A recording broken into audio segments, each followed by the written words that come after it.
This is Shane Watson here from PSB Sports. I'm lucky enough to be joined by former champion boxer himself, now well-renowned trainer of Tony Bellew, Jamie McDonald, Gavin McDonald, and now Anthony Fowler. David Coldwell, how are you? Very good, thanks, mate. How is yourself? I'm very good, thank you. Obviously, you have a lot going on in the boxing world at the moment. There's Jamie McDonald's talk of a comeback in Monaco. Well, he'll be fighting in Monaco. You've also got Tony Bellew, who'll be fighting before 6th or 9th of December this year, is it, I believe? Yeah, we're just sorting Tony's dates and everything out at the moment. Something will be announced in the next couple of weeks, I imagine. And also, I believe Gavin McDonald, he had a comeback win on a Steffi Ball show, didn't he? Yes, he did. He had a good run out. To be honest, it was your average sort of opponent for a comeback. Somebody that's going to give him some rounds, give him some problems, but throw some punches back, and he looked nice and sharp, and he put in a good performance. And then we've also got Anthony Fowler, who's made a glistering start to the programme, probably as expected with a guy with the amateur experience that he has. I mean, he's knocking his opponents out almost for fun, really. And that's another exceptional fight you've taken under your wing as well. Yeah, I'm really enjoying working with Anthony Fowler. He's very, very dedicated. He wants to improve, and he understands that. He had about 209 amateur fights, but he gets the fact that, forget the amateurs, forget his experience there as such, because the pro game's a whole new battlefield, really. And he understands that he's got to add to his game, and he can't just rely on his strength and toughness in order to progress, because, that'll only take him so far. The best thing about Fowler is that he's dedicated and he's willing to learn. So yeah, I'm enjoying working with him as well. Also, I've added Jordan Gill to the stable recently, and he had his first fight with myself on Saturday, and looked fantastic in getting a second round stoppage. And he's another kid like Fowler that's very, very dedicated, willing to do what it takes in order to to succeed and to improve. I mean, I think you as a trainer have grown a lot in maybe I'm not sure if you have improved as much, or if it's the fact that you've got the right fighters, but you've shown how good of a trainer you are within the last year, because you've had the fighters there to show it with. Like, as in, for an example, you proved a big upset with Tony Bellew, even against Makabu to start off with, and then even bigger things on to David Haye, which almost nobody gave your team a chance in, and then you proved to do it in some fashion as well. Of course, you've got Jamie McDonald, who is a world champion, who has beat world-class opponents as well, and who's also gone on to bigger and better things. And you've had Jamie McDonald, who people only really would ever believe would be a Central Area champion at best, but you've got him to a world title challenger position and a European championship belt, and many other honours as a fighter. So do you believe that this is just the beginning for you in the coaching game, and you've got a lot more to offer? Being honest, I mean, I've been training fighters. I've had my own gyms and training fighters since 2000. Ryan Rhodes, he won a British title with me, won a European title with me, international. Fought Canelo for a WBC world title with me. Kell Brook won a British title. Lee McAllister won a Commonwealth title. So I've been around for a long, long time. Obviously now, when Ryan retired, I retired myself from coaching fighters. I've been around a long time, but even though I wasn't coaching fighters, I was still around the game. I was still managing and promoting and stuff. And it's just that Bellew asked me to come back, and so I started work with Tony, and it's kind of like just gone on from there. But obviously with time and experience, and the more big fights you have, you kind of like gain from that. Obviously, I was working with Adam Booth for a number of years with Haymaker, and helping coach fighters at Haymaker, and working with all of that setup. So I've been learning and developing, and being as a coach, like I said, since 2000. That's like 17 years. So there's a lot of people that think I've just popped up out woodwork over the last year, but I learnt my craft like working with you, like your Danny Thorpes, your Dean Walkers, your Paul Royston, your journeyman. Do you know what I mean? Going around and getting journeymen through fights and pulling off the odd upset. So when when you're looking after guys that are in there against your big prospects, who will, try not to get their head blown off, and you can get them through fights, you learn quite a lot, So yeah, I kind of like did my foundation at that sort of level, and learned all the way through. I mean, I used to train amateurs and young kids, so I've been around quite a long time. So it's just that right now, the way that boxing is right now, um, it's very high profile again. With the public's all talking about boxing again, and so the fighters that I'm working with, like your Bellew'S, and might be, people know who they are, and they're very, very high profile. So therefore, obviously, people are probably picking up my name through that, and probably just imagine that I've just popped along with Bellew, but I have been around a long time. And also, while we're on the subject of Tony Bellew, I mean, Eddie Hearn's made it quite clear recently that we didn't want to push the boat out too far, but there are some positive talks going on with the Haye camp. I mean, it's not really gone much further than that, as what we've heard as media and press, as what he's released to us. Is that a fight that you think is best for Tony Bellew, and is that the fight that you think Tony Bellew needs? And do you think that's also the biggest money fight for Tony Bellew? He doesn't need it. I mean, if we talk about need, I mean, my advice to him after the Haye fight was to retire, because he doesn't need to box anymore. But he wants to continue. He wants to have, he wants to have one more fight maybe, and that's what he's looking at. And it's whatever's. It's got to be a fight that he can get his teeth into. It's got to be a fight where it's a high-profile fight. There's the danger there. There's there's the ambition from him to win, and not somebody that he can just he's going to beat but get no credit from as such. So there's only a handful of fights like that, and obviously David Haye is one of those fights. There's the intrigue, there's the interest, and there's the personality clash in there. So it's a very, very big fight again, because obviously you've got those that don't believe that Tony would have won it, and you've got those that do believe that Tony would have won it anyway. So regardless of the injury, so it's always going to be a big fight there. So it's not a fight that Tony needs, but if it makes sense, then it'll happen, and as long as somebody plays the game and agrees to things, then it could happen. We'll see. And what's your thoughts on the way that that David Haye treated you in the build-up to that fight? The way he undermined you, as also you've worked with him in the past as well. Yeah, listen, it is what it is. It is, he is how he is. He's one of those characters, and he likes to be the centre of attention, and if he likes to have people slapping him on the back and telling him how great he is, how funny he is, and whatever. That's how he is. If he wants to have digs at me, then that's so be it. It don't matter. At the end of the day, I'm not getting in the ring. Who cares about me? It's him that's getting in the ring with his man. He's got to prepare his way, and if that's what helps him to get his confidence and stuff, then fair enough. But I'm a 42-year-old man. Things like that don't bother me. And also, as I haven't really spoken to you since the announcement, Tyson Fury announced his retirement in the last month or so. I mean, he's been a big figure in the heavyweight game, and even when he's retired, he still seems to remain a big figure in the heavyweight game, as he still gets spoken about a lot. What's your thoughts on... He's a massive character, isn't he? He's a massive character. He pulled off a massive, massive upset. Went over there and beat Klitschko in his hometown, in his home backyard, as the underdog. And then he's for one reason or another, he's never fought again. I think it's sad how the career of Tyson Fury didn't take off and didn't skyrocket like it should have done.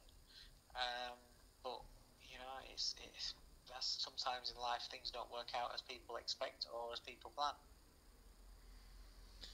And do you believe you'll see him back in the ring one day? I hope so, because he's a character. He's a massive character, and regardless of whether people like him or not, the boy can fight. He knows his way around a boxing ring. He's a complete. Listen, it might not be the most stylish of fighters in in where that people want to see crash bang wallop and be exciting and things like that. But he knows his way around a boxing ring. He's tricky. He's got all the moves. He's got he's got a good trainer in Peter Fury that knows boxing, inside out, and he knows how to move around the ring. He can fiddle anyone out of a fight. Is he the most entertaining fighter, as in for purists to watch? Then no, he's not. But in the heavyweight division as it is,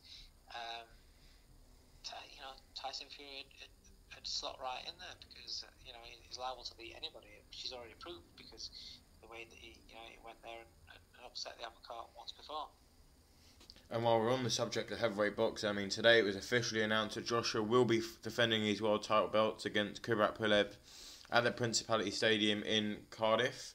What's your thoughts on that fight as a whole, and what do you believe the outcome will be? It's a good fight. Listen, you got to look at the heavyweight division as it is.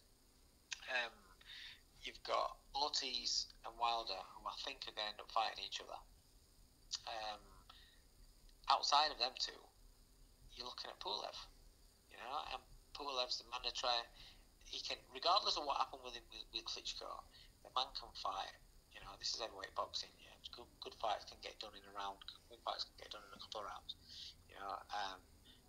Lennox Lewis got blasted out by Oliver McCall. Did that mean that he wasn't any good? No, he done. It can happen to anybody. Now, Pulev can fight. He can box a little bit as well, I believe. I've seen him.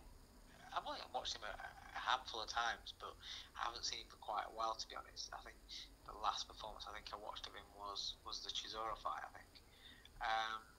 But he can fight, he can box, he's quite heavy-handed.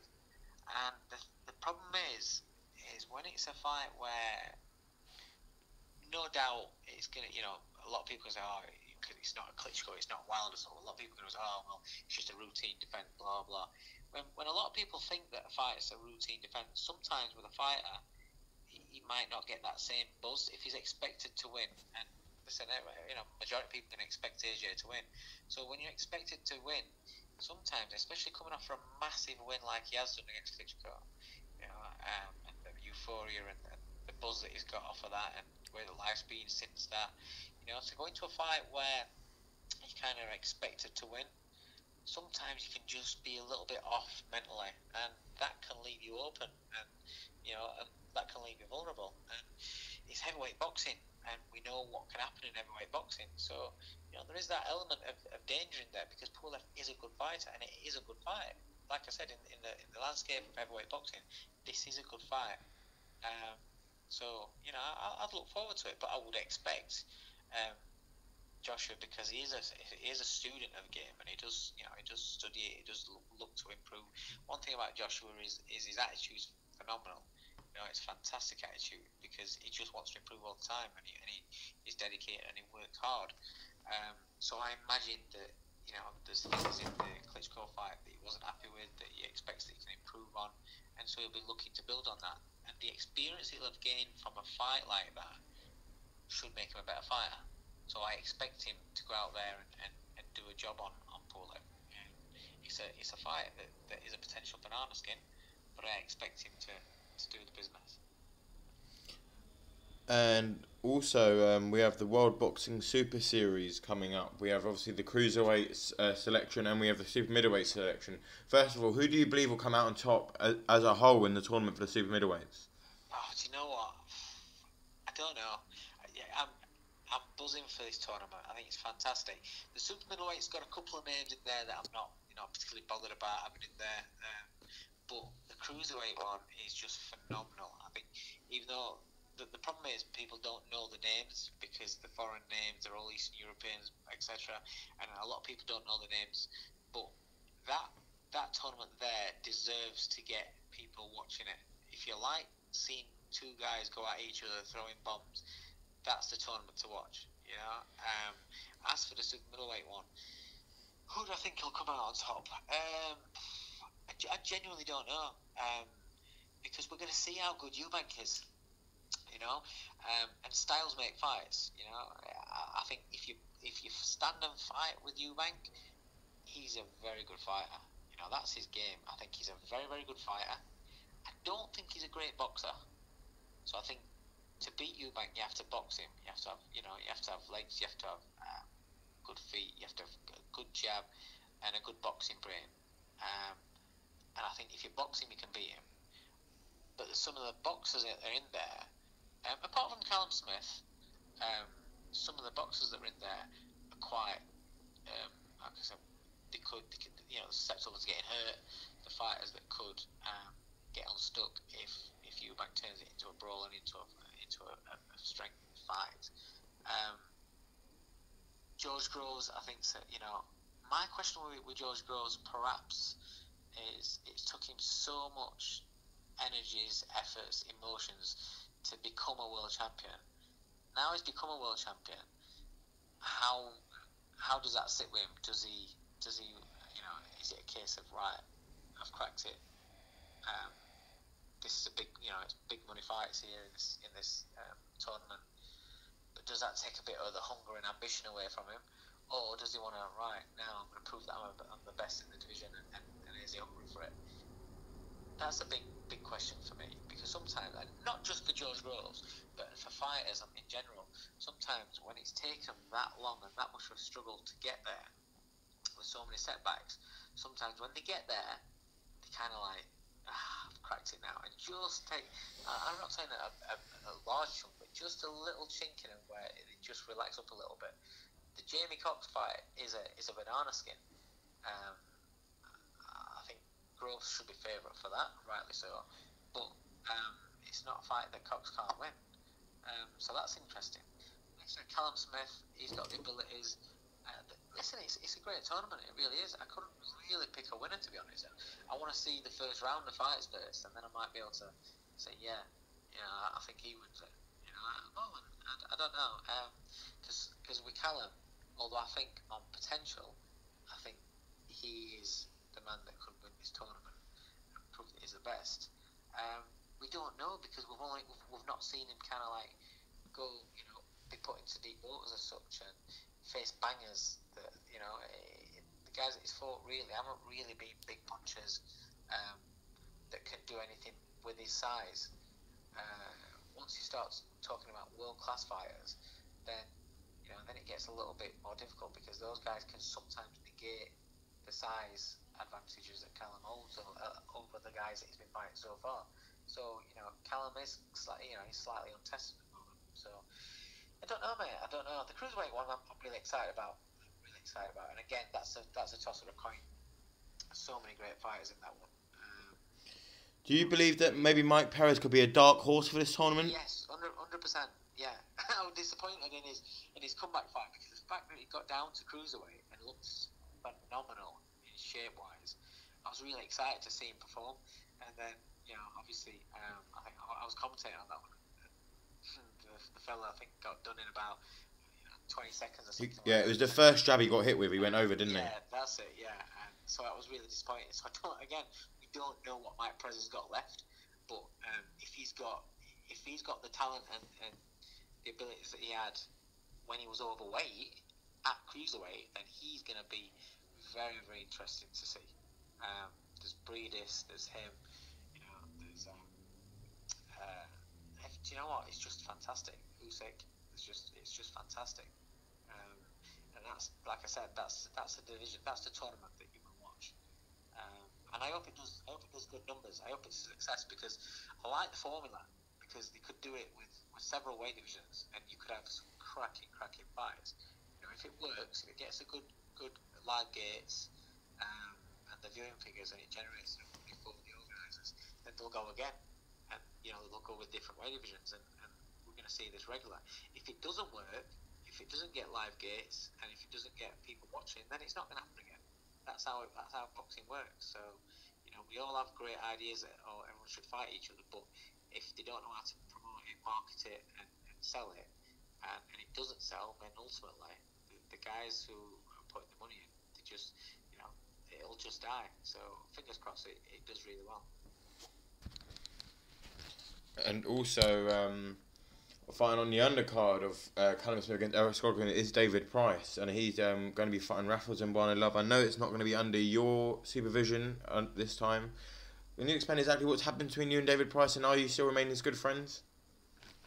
Yeah, still good friends. I mean, when he, after his last fight, basically, my advice to him was, I think I think you need to pack up. You don't need to do this anymore, because it's the same thing over and over again that keeps happening to him. So it's not, it's not about his ability or anything like that. It is a problem. Confidence, mentality, belief, call it what you want, but that's the problem. That's the problem with David Price. And like I said, it's not just that it just happened with me. He had Tommy Brooks, it happened with Franny Smith, it happened with he's worked with different coaches, and they've all tried to do the job. But ultimately, it's come unstuck for him. He's got talent, he can punch, and he's very, very likeable. And the problem is I don't want to see him carry on and be a name for somebody coming through, basically. But that's down to him. I mean, all our contacts I've had with him since his last fight was just to see how he was, as because like I said, we've been friends for over a decade, just to make sure that he's all right. That's it. I've not been interested in speaking to him about boxing or anything. He knows what I think. And then the next thing I heard is that he was making a comeback on Callum's bill, and good luck to him. That's what he chooses to do. That's what he chooses to do, and sent a message to him just to say all the best, and that's how it is. So life goes on, and his career moves on. And also, I know you've got an ever-growing stable. I know you're quite busy with the fighters you've got. I mean, you've got some big names in there, and also you've got some growing names that you're working with as well. Are you looking at adding any more fighters to your stable? I've never looked at adding anybody on. I had no intention of coming back until Bellew'S asked me to train him, and then the twins fell into me when we went to Texas, and the coach didn't get on the plane, so they kind of fell into me. Price asked me for his help, and because he's a mate, I said yeah. And then Fowler, because I've known him for a few years, asked me to coach him. I had no intention of taking him on. When I went down to meet with him, my intention was not to bother training. I went and met him because I know him, and I sponsored him for Coldwell Games. I thought, I'll listen to him, but it was his attitude that made me think, yeah, you know what, I'll do this. And same with Jordan Gill. I just, the kid's been in the gym, but he's been inactive for 18 months, and I just, he asked me for his help. I just want to help him see, how far he can go, because I believe he's got great talent. So, I'm not actively looking for anybody. If the right one fits, then it fits. But I'm not really actively looking for anybody as such. No, I don't know what future will hold. We'll see. Okay, well, I think we pretty much nailed everything there is to talk about in this interview so far anyway.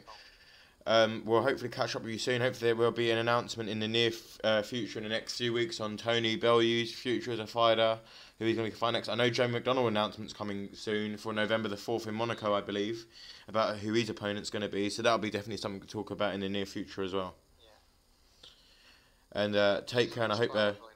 sorry, was that? Yeah, there's quite a lot going to be going off very soon, man. It's exactly. So it'll be good to catch up with you soon, and thanks for your time today, David. No problem. Been a pleasure, mate. Thanks a lot. Cheers. Take care. Bye.